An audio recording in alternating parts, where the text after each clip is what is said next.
Bless up, bless up, bless all the way up. It's your boy Change Agent Cooper. Make sure you like this channel, subscribe to this channel, and click the bell for notifications so you can be alerted when this content is coming out. I got a lot to say and I'm gonna say it. Got a lot of experience, strength, and hope, and I'm gonna share it. For me not to, well, that would be blasphemy.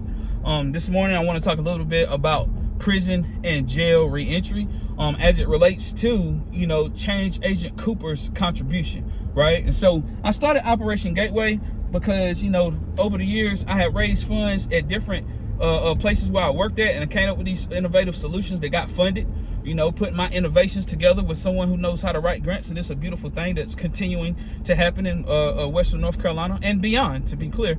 But when we think about why I started Operation Gateway, it was because over those years running those different programs, I continued to see the gap in services being the people getting out of prison. We have a lot of amazing resources in the jail, got people being able to start their medication assisted treatment while they're inside the jail, and having peer support specialists. I got multiple programs inside the courthouse that are serving those people in the jail and jail reentry and things like that. So salute to them.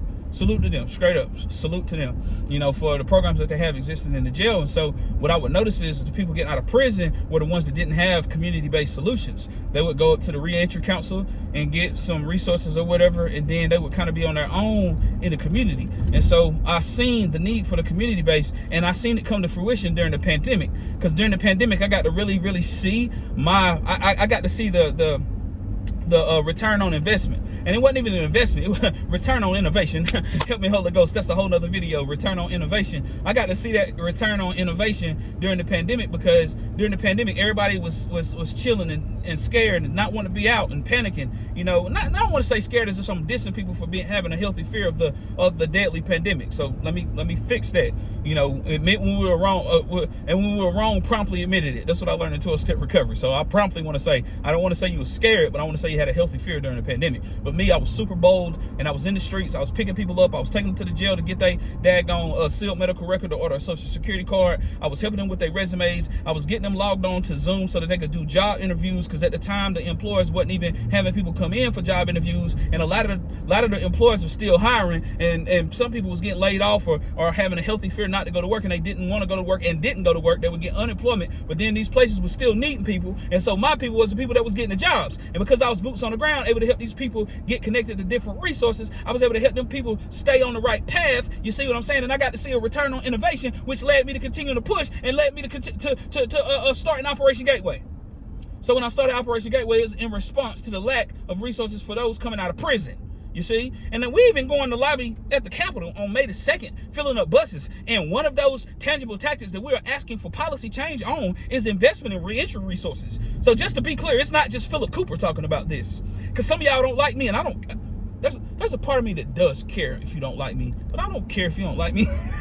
But some of y'all don't like me. So remove Philip away from the equation and just say, hey, there's a lot of warriors that's been doing this work, that's boots on the ground, that's for real about that action, that are advocating for more reentry resources. And so when I started Operation Gateway, I continue to focus on that, and I've seen the disparities with black males. You will continuously hear me talk about the disparities with black people and how we're overrepresented as black males in the prison population, and how we're underrepresented with the workforce development resources. And I'm talking about how we put those together, and we're gonna have a return on innovation. I done got started, y'all. And I'm excited about that return on innovation. But anyway, so I start talking about the racial disparities.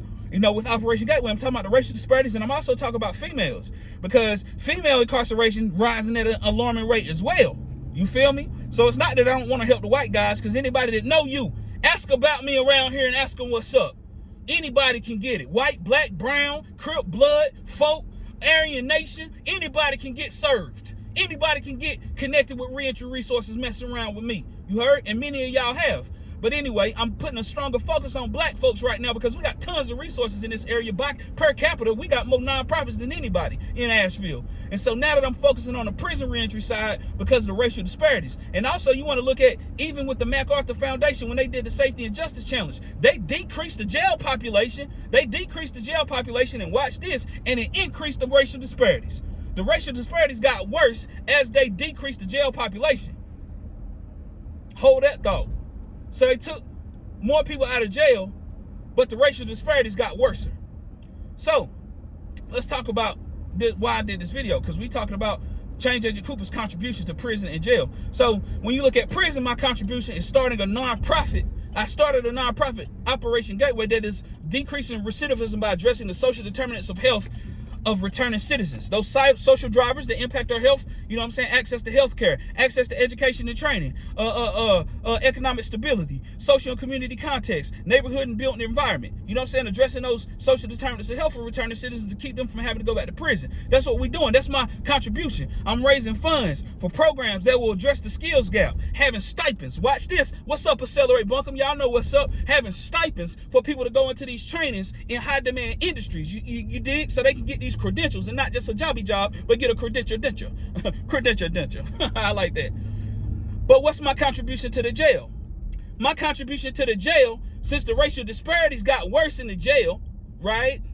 My contribution to the jail ain't creating a program. My contribution to the jail is jail ministry. That's my contribution to the jail. Shout out to Elevation Church Asheville for allowing me to lead, for trusting me to lead, for pouring into my spirit. Shout out to Pastor Furtick. Shout out to Elevation Worship. They will be filled. This is the kingdom of heaven. That's my contribution to the jail ministry. So programmatically, when you start talking about, nonprofits and raising funds and work, like I want my job to be executive director of Operation Gateway. At some point in time, my full-time job is going to be executive director of Operation Gateway, straight up. And I'm going to do prison. I'm going to still do jail ministry. Now, I do some prison ministry too. I'm going in there with Forgiving Ministries on April the 29th. I'm going to Rutherford County, and I'm going to volunteer with Forgiving Ministries One Day with God, with Scotty Barnes, and then with these fathers with their kids all day, and I'm going to be volunteering.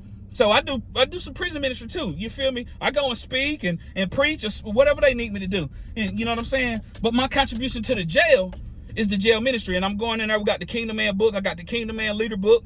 Whatever we talk about in my men's e-group with the church, I take that into the fellas.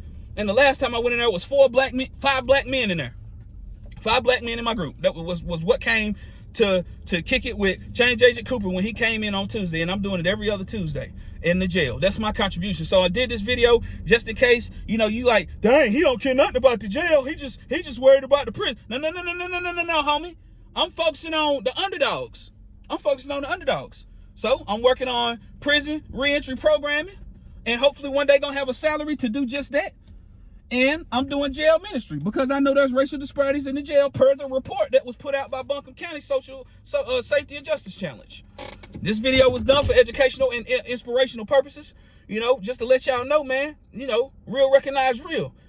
Some of us don't just be talking, we be in the solution, man. That's what I learned in recovery, man. When the pain of remaining the same becomes greater than the pain of change, that's when change happens. And I'm here for the ride. My name is Change Agent Cooper. I'm not the answer, but I for daggone sure the alternative. Bless up.